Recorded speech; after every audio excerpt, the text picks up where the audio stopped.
Taking a look here at SpiderMan, the public menace. SpiderMan is a melee solo fighter with 15 health, 3 move. The ability is when an opponent attacks SpiderMan, before you play a defense card, they must tell you the printed value of their card. We got a 6 value attack called Swinging Kick. 3 copies. After combat, move the opposing fighter a number of spaces up to the amount of combat damage dealt. Thwip, a 4 value attack, 3 copies. If you won the combat, place Spider-Man in any space in his zone. Disarming Shot is a 4 value attack, 2 copies, 3 boost. After combat, draw a number of cards equal to the amount of combat damage dealt to the opposing fighter. Getting into the versatiles, 4 value, and there are 2 copies right in the face. Your opponent cannot draw cards this turn. That's immediately. Momentous Shift, we've seen, 3 value, versatile, 3 copies. If Spider-Man started this turn in a different space, the value of his card is 5 instead. Wall Crawler is a 3 value, versatile, 2 copies. Place Spider-Man in any space in his zone. Snark, if Spider-Man is adjacent to the opposing fighter, draw 1 card, 2 copies, and 3 value. Versatile. Spidey Sense Tingling, 3 copies, 2 value, versatile. If the value of your opponent's card is 4 or higher, draw 2 cards. Getting into the defense, 3 value defense, 3 copies, counterattack. If the value of your opponent's card is 4 or higher, deal 2 damage to the opposing fighter. Web Shooters is also a 3 value defense, 3 copies. During combat, Spider-Man cannot take more than 2 combat damage this combat. And now for the schemes, Friendly Neighborhood Spider-Man. A 3 boost, 2 copies, recover 3 health. Place Spider-Man in any space in his zone. And then with Great Power, a 3 boost. All of Spider-Man's attacks this turn are +1 value. Draw 1 card, gain 1 action, 2 copies. Spider-Man here is one of the most straightforward characters in the game. He's also not very strong. I'd even say he's probably a little bit worse than King Arthur. Now, he does have 3 move and some pretty good stuff, but he doesn't have a sidekick. And he just struggles quite a bit. But let's see what we can do so that maybe you can pull off some wins with him. When an opponent attacks Spider-Man, before you play a defense, they must tell you the printed value of their card. So that's pretty incredible if you really think about it, because you know what's coming every time the opponent attacks. The problem being, it doesn't really matter that much. Obviously, you need to play into that and be able to determine which card to use. Like if they're playing a 6, okay, they're playing a 6, then I'm going to want to play a specific card that says if it's 4 or higher, I get to draw 2, or I can only take 2 damage, or something like that. So it's pretty self-explanatory in most cases. Now, 6 is really good, especially paired with Great Power, because you're drawing a card, gaining action, and +1. So you could do a double 6 attack, because there's 3 copies, on your turn, and hit them. This is also good for positioning. You can put them in bad positions for your next attack, for example, and then follow up. So that's Swinging Kick. Pretty strong. It can be a 7, potentially. And then Thwip, if you won the combat, you can place Spider-Man in any space. Again, positioning, be careful about positioning, always in Unmatched.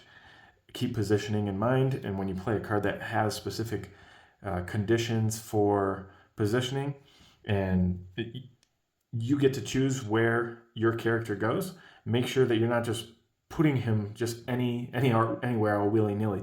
Think about when you place him, if it's going to be your opponent's turn, or if you're going to do a follow-up action, for example.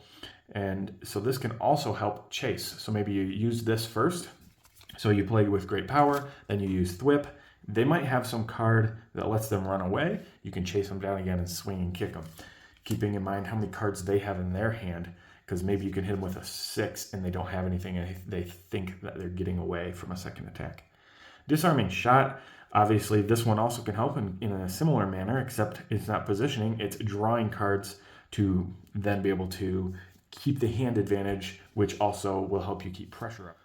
Now the versatiles, right in the face here, is your opponent can't draw cards this turn, which could be pretty helpful if you do this into something where they think they're going to be drawing and then you hit them with something big, for example. And then Momentous Shift, this can also coincide with a few other cards. that you have, such as Thwip. So you use that and then jump on over and use Momentous, or you use something like Friendly Neighborhood Spider-Man, place Spider-Man in any space in his zone, and then you could do the Momentous Shift attack. This also could work with it. Place Spider-Man in any space in his zone, so same idea there. You would use this, then that, or something of that sort. Snark, if Spider-Man is adjacent to the opposing fighter, you get to draw, pretty simple card, pretty basic. If you need to draw a card, do it. If you don't need to draw a card, maybe use it against a ranged character when you're far away so that you don't overdraw. Spidey Sense is tingling. If the value of your opponent's card is 4 or higher, draw a card. Obviously, you got to keep in mind your ability for all these cards. But for Spidey Sense here, Spidey Sense tingling, if the value is 4 or higher, you do get to draw 2 cards. So, that could be beneficial so that you can keep on the attack and keep that pressure up. Because when you have the cards, you have the pressure. Counter attack. If the value of your opponent's card is 4 or higher, deal 2 damage to the opposing fighter. So this is another card you might be wanting to play when you know that they have a 4 or higher. The problem is if they have a 4 or higher, you're taking damage as well, but at least they're taking 2 damage. And then Web Shooter, Spider-Man can't take more than 2 combat damage this combat.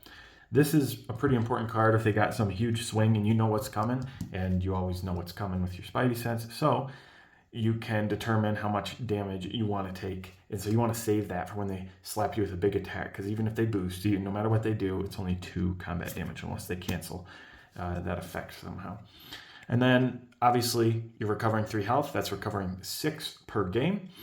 With this card, Friendly Neighborhood Spider-Man, and the placing Spider-Man in any space in his zone can coincide with things, like I said, like Momentous Shift or even some of your bigger attacks, or you can play that.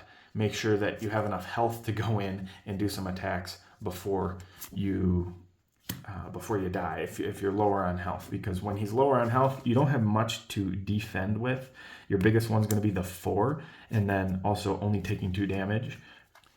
And the last card here with Great Power is a very nice scheme for his deck, because you're getting +1 value on some of these cards here, such as the 6 becomes a 7, the 4 becomes a 5, and so on. And the 5 becomes a 6 on Momentous Shift. If you play it right, you get to draw a card and gain an action. Now, some of these cards coincide with each other, so you could recover 3 health and place him anywhere, then play Great Power, then play Momentous Shift, for example. And so you're getting the full value out of that, and then you could attack them again with Swinging Kick, perhaps, instead. So it's really up to you. He's not too versatile, because no matter what you choose, it's usually going to be bad for you as far as the defense. So even though you know what's coming, if you choose a certain card, probably going to be bad no matter what you choose. But you can choose at least the lesser of 2 evils in this case. So that is Spider-Man, and he's extremely fun and extremely easy. He's extremely good for new players to use and pilot because of how basic he is and how easy his ability is, that you always get to know what's coming. That's very beneficial for somebody new playing the game. And the fact that you don't have a sidekick to worry about, and they don't have to worry too much about placement, although when you get better and better at the game, even characters like this, you're going to want to keep in mind the placement and where you're putting people. But overall, not a very great fighter, not very strong, but hopefully you can learn something to pull off some tricks and squeeze out a win here and there with Spider-Man.